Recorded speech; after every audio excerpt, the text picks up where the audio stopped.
My sister got mad at me for regularly eating in a hospital cafeteria and got our parents on her side. The rest of the family laid into them for it. So my sister decided to prank me as revenge by literally having my bike stolen and dumped. I nearly called the cops. XL.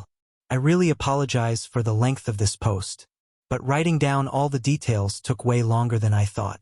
And this situation was downright crazy. I never thought my sister would do something like this. Not too long ago I, 23M, posted in r/AITAH for advice because my parents and sister were angry at me for regularly eating in a hospital cafeteria because it's close to my work. I enjoy the peace and quiet there on the days I do show up to eat. But this situation escalated so radically that I can't believe something so dumb actually happened. My sister did the pettiest thing she's ever done to me, and for completely undeserved reasons too. When my sister found out I was eating at the hospital cafeteria, she went off on me over how that food is just for people who are at the hospital because they need to be. We ended up in a big argument about it in which I told her it wasn't like I was taking food from the mouths of patients. Then she went to our parents to get them on her side like always. And they immediately sided with her just like I thought they would. They backed her up on how the hospital cafeteria was not a place to go eating casually. And we had a big argument. They spent days hounding me and telling me I was wrong and demanding I stop. So I went to Reddit, and here I learned that not only was I not doing anything wrong, but it's a very common thing for people to go eat at hospital cafeterias just because they like it. I hoped the situation would just fade away.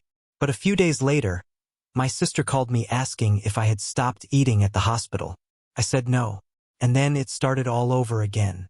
My parents then called me fuming and acting like I was supposed to stop going because they said so. I reminded them that I don't live under their roof anymore. And this is exactly the kind of reason why I moved out. They take my sister's side in almost everything. They huffed and puffed about it. This time the fight didn't stay at home though. Other relatives found out because my sister tried to broaden her support. She was so dead set on enforcing her will upon me that she went looking for help from other relatives. But our parents were the only ones on her side. And my uncle personally admonished my parents and her over the phone for it once I told him what actually happened. He told them they were only siding with my sister because she's their favorite, and they're terrible parents for ever playing favorites to begin with. Then cousin went to eat with me at that hospital cafeteria and said he'd like to go there once a week too, as he also works nearby and bicycles everywhere. We've run into each other at lunch there once already since then. He was actually rather pleased to find out the food was made healthier than most other places. He's a bit of a picky eater, so this place is kinda like his new lunch hangout. And my sister got even angrier after finding out there were other people in the family eating at the hospital now too. Once outed, my parents backed down due to embarrassment. They apologized to me and gave me some malarkey that they honestly thought eating at a hospital was weird, and that they felt like they just needed to defend my sister. I told them they'd been placating my sister for so long, that it's all they do whenever she starts something with anyone. She's been treating me like a condescending control freak and a bully since we were teenagers, even though I'm older, and they just kept enabling that. But I won't put up with it anymore. My parents ended up conceding and apologized. Then they made my sister apologize to me too, and I could tell she hated every second of it, because she tried to speak through her teeth at first. Later on, my parents invited me to dinner as another form of apology. But it felt more like a show to look good to the rest of the family, because they told everyone about it before it even happened. The dinner was great, I can't deny. My parents had cooked a turkey, arguable one of my favorite things to eat. I love the drumsticks slathered with gravy. Yeah, I'm kinda pig when I eat them, but I can't help it. My sister always thought it hilarious, and was one of the few things I didn't mind her laughing about. So I thought nothing of why she was so giggly at dinner. Later, after the family dinner, I noticed that my bike was missing. I parked it in the backyard out of sight, but it was just gone. I freaked out because it's my only mode of transportation. My parents did panic a bit with me, but my sister seemed just the opposite. She actually looked happy and was still giggling.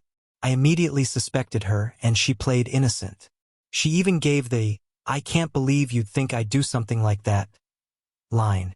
I already knew she's extremely petty, but this was a whole new level of it for her.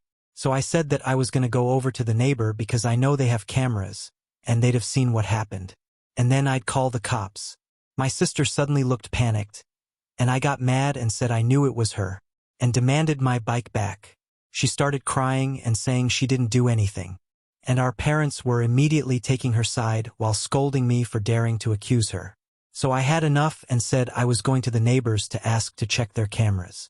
And then I'd be calling police. My sister finally fessed up and called me to come back. The looks on our parents' faces after they'd just defended her were priceless. My sister said she was just so angry at me for having made her apologize for something she still believed she was right about. So she planned to have a couple of her friends to come and grab my bike during dinner. She said her friends were in a minivan with it just down the street. She then started saying that I couldn't call police on her anyway, because I'm her big brother. Our parents backed that up too. But I pulled out my phone and started marching outside again. They ran after me with my sister begging and crying for me to stop. I called her a brat. And then I told my parents I couldn't believe they were still defending her when she was acting this way. Our parents finally hit their enabling limit with her and told her to make her friends bring my bike back immediately. She got on her phone while sniffling and called her friends up. But then she suddenly ran into her room to talk to them. I couldn't hear a thing she said through the door because it was all in whispers. And our parents looked very worried too. My sister would never have willingly admitted she had my bike stolen. She just kept sobbing that it was only a prank over and over again. And she also kept using the excuse that it's just a cheap bike anyway. I bought it used some months ago for $50. But it's in great shape. And it's my main mode of transportation. My sister kept looking at our parents to back her up. And that time they just couldn't. So she just slumped down in a chair hugging her knees and waiting with the rest of us. My sister looked increasingly freaked out the longer her friends took to bring my bike back, and was repeatedly texting them. Even though my sister said her friends were just down the street, it took them roughly an hour to bring my bike back. They finally pulled up in the minivan with my bike shoved in the back. And it was completely soaked and all muddy, like it had just been pulled out of a wet muddy ditch. The bike is a 700C, so it's too tall for either of them to ride. So they just drove right up and stole the bike by dragging it into the van as fast as they could before taking off. I say they stole it because I was almost certain in the moment my sister had told them to dispose of my bike. Had I not pointed out the neighbors have cameras, I may not have gotten it back. When her friends did finally arrive, their legs were all muddy and wet nearly up to their knees. They both begged me not report them to police for taking the bike. I asked while recording them to tell me the truth, and pointed out the neighbors have cameras. Did my sister want them to get rid of my bike? They broke down and said yes. My sister wanted them to take the bike and dump it in a pond a few miles away. And they had to go back and get it when they realized they were caught. My bike had been near completely submerged in muddy water. Thankfully, I didn't have many added accessories on it other than a detachable headlight and my water bottle. But the water bottle was missing. I wasn't surprised by what my sister's friends told me, and I had them tell our parents too. They laid into my sister till she was bawling on the floor, kicking and pounding like a toddler. I had never seen my sister act that way since she actually was a toddler, and I found it mortifying she was still like this on the inside. Then she shut herself in her room. Her friends were banned from ever coming to my parents' house again. Then my sister was forced to come out of her room by our mother and make another big apology to me. Our father then forced her to wash and oil my bike from stem to stern under his supervision while I took apart the headlight and cleaned it out to dry it. By the time my sister was done, it was dark outside. She glared at me like I was the devil when she came back in the house. But our parents shut her attitude right down and said they've never been more embarrassed by her in their lives. She went back to crying in her room. I had a very frank discussion with my parents about my sister's childlike behavior and how it stemmed from their spoiling and enabling. I said I couldn't believe I had to be the voice of reason, but the fact that she was on the floor crying like a toddler, kicking and pounding, showed that she's still mentally a child because of them. And they kept making me the scapegoat when she screwed up, so she barely knows any sense of accountability. For once they didn't argue with me about it. And then my father silently drove me and my bike back to my apartment with his SUV. He also gave me some money to replace my bike's missing water bottle before we parted. My sister and her clique used to harass me a fair bit whenever we ran into each other. They made fun of me as a group whenever possible. And I usually just ignored them because they bored me, and that really seemed to tick them off. But after the bike incident, I got sent numerous messages from numbers I didn't know cussing me out for making my sister cry over a silly prank. Knowing her, my sister probably fed everyone she knew a very different story on what happened. I texted lengthy replies of what actually happened, and even stated I have recordings of her friends admitting the truth. Some people at my sister's college found out what actually went down. Maybe from my texts, maybe her friends spilled the beans. But it embarrassed my sister so much she came home having a crying tantrum about how people there were calling her and her friends bees and a bike thieves. I may not have gone to college, but I know students who need them are very protective of their bikes.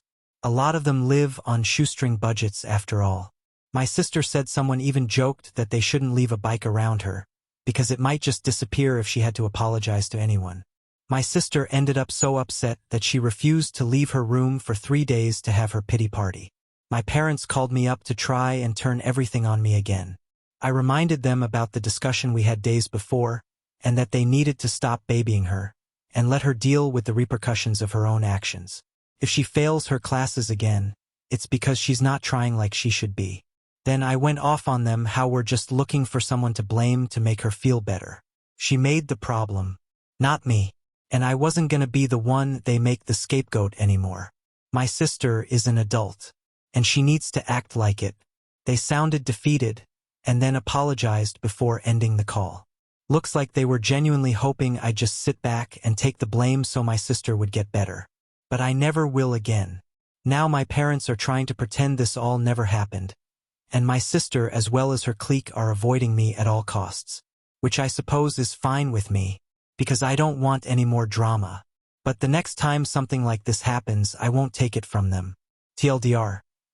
My sister make a big deal of me eating at a hospital cafeteria, and then had her friends steal and dump my bike just because I made her apologize to me. Now she's being ridiculed by everyone. Comment 1. Weird to say all over a bike, as though a bike isn't an acknowledged vehicle, a mode of transportation subject to specific traffic laws, and all over a car would be taken more seriously. I realize even the more expensive commuter bikes are still cheaper than an old beater car held together with duct tape and positive thinking, but still.